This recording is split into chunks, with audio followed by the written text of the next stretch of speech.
사람은 부정적인 생각보다는 긍정적인 생각을 하며 살아야 합니다. 왜냐하면 그 사람의 중심 사고가 그 사람을 지배하기 때문입니다. 예를 들면 사람이 우울한 생각을 하면 결국 인생도 우울할 수밖에 없습니다. 상황이 나를 만드는 것이 아니라 내 생각, 내 중심 사고가 내 인생을 만들어가는 것입니다. 그렇다면 우리는 우리의 중심 사고를 바꾸기 위해서 어떻게 살아야 될까요?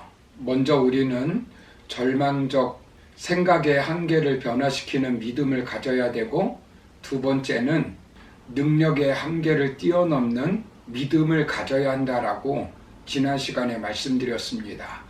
오늘 세 번째로 살펴볼 것은 우리는 방법의 한계를 극복하는 믿음을 가져야 합니다. 오늘 본문에 나오는 중풍병자는 마음이 바뀌었고 함께 일할 믿음의 동지도 생겼습니다. 그러나 여전히 장벽은 있습니다. 먼저는 사람의 장애물이 있습니다. 그는 예수님께 나아갈 수가 없었습니다. 예수님을 만날 수가 없었습니다. 막상 가보니 무수히 많은 사람들이 있어서 도저히 예수님께 접근할 수가 없었습니다. 여러 질병을 앓은 사람들이 그에게는 장애물이 된 것입니다. 본문 2절을 보시면 많은 사람이 모여서 문 앞까지도 들어설 자리가 없게 되었는데 예수께서 그들에게 도를 말씀하시더니라고 말씀합니다. 예수님께서 계신 집은 문 앞까지도 많은 사람들이 있어서 도저히 들어갈 수가 없는 것입니다.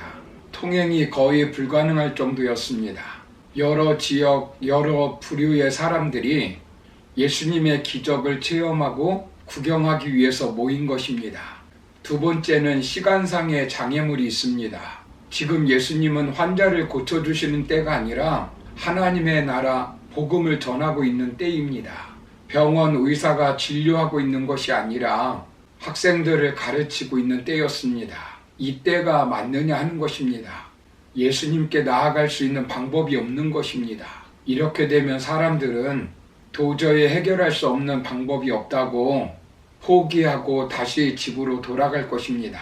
요즘 말로 하면 이 친구 예수님 만날 팔자가 아닌가 봐라고 말할 수 있습니다. 아니면 귀찮은데 잘 되었네, 그냥 가자라고 말할 수 있습니다. 왜 교회까지 왔는데 망신 주느냐고 말할 수 있습니다. 이런 사람들에게는 장애물은 핑곗거리를 찾는 요인이 됩니다.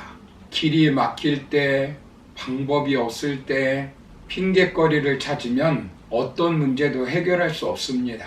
사람들 때문에, 목사님 때문에, 교회 때문에, 자식 때문에, 환경 때문에, 돈 때문에, 회사 일 때문에, 사업 때문에, 누구 때문에 구실과 핑계는 얼마든지 많을 수 있습니다. 그러나 핑계가 많으면 은혜 받을 수가 없고 신앙이 자라지 않고 역사가 일어날 수 없습니다. 믿음은 장애물을 극복하면서 자라는 것입니다. 장애물이 크면 클수록 하나님의 은혜가 더 필요한 것이고, 은혜가 크게 느껴지면 간증거리는 더 많아지는 것입니다. 그래서 모험적 믿음으로 장애물을 극복해야 합니다. 자기가 가지고 있는 최고의 강점으로 다른 사람들과 차별화하는 것입니다. 사무라이와 싸운다고 반드시 칼이 필요한 것은 아닙니다. 이룰 수 있는 것을 선택하고 그것에 집중하는 것입니다. 중풍병자와 이들을 보십시오. 절망하거나 포기하지 않습니다. 쉽게 포기하는 사람은 그 어떤 것도 이룰 수가 없습니다. 한 분야의 전문가가 되려면 적어도 2000시간은 한 분야에 투자해야 한다고 합니다. 국보급 소나무는 하루아침에 자라는 것이 아닙니다. 본문 4절을 보시면 예수께서 그들의 믿음을 보시고 중풍병자에게 이르시되 작은 자야, 내 죄사함을 받았느니라 하시니라 라고 말씀합니다.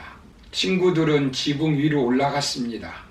지붕을 오르는데 얼마나 힘이 들었겠습니까? 그리고 지붕을 뜯어 침상을 내릴 자리에 구멍을 내었습니다.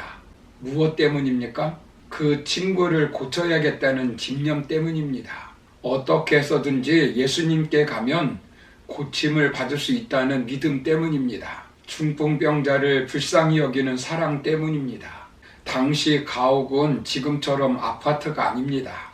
지붕은 덤불이나 갈대의 진흙을 이겨서 평평하게 만든 것이기 때문에 쉽게 뜯을 수 있습니다.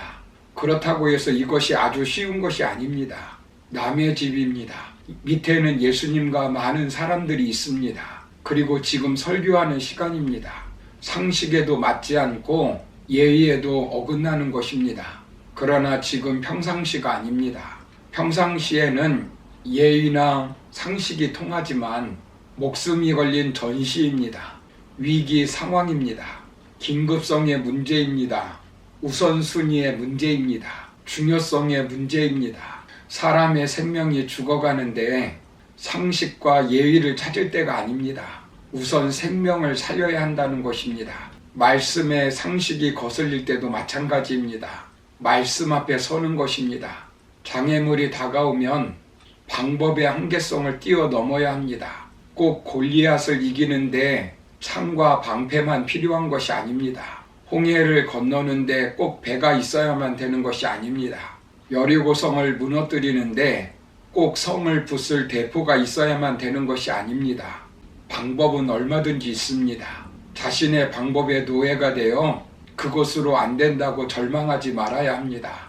능력보다 중요한 것은 성실성입니다. 끈기입니다. 끈기보다 성실성보다 더 중요한 것은 문제를 해결해 주실 예수님을 신뢰하는 것입니다. 어떻게 해서든지 예수님을 만나면 된다는 믿음입니다. 예수님은 포도주를 꼭 포도로 만들지 않았습니다. 물로 만들었습니다. 믿음은 내 방법을 고집하는 사고에서 벗어나 하나님의 방법을 찾는 것입니다. 사랑하는 성도 여러분, 결국 어떤 일이 벌어졌습니까? 예수님께서 그들의 믿음을 보았습니다. 그들의 믿음을 인정해 주었습니다. 마가복음 2장 11절을 보시면 내가 네게 이르노니 일어나 네 상을 가지고 집으로 가라 하시니라고 말씀합니다. 이 중풍병 환자는 그의 질병에서 깨끗이 고침을 받았습니다.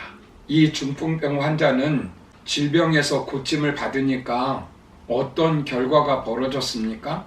본문 12절을 보시면 그를 보는 많은 사람들이 하나님께 영광을 돌렸습니다. 그러므로 이처럼 우리도 믿음으로 한계를 극복하여 하나님께 영광을 돌리며 살아가는 저와 여러분의 인생이 되기를 주님의 이름으로 축원합니다. 감사합니다.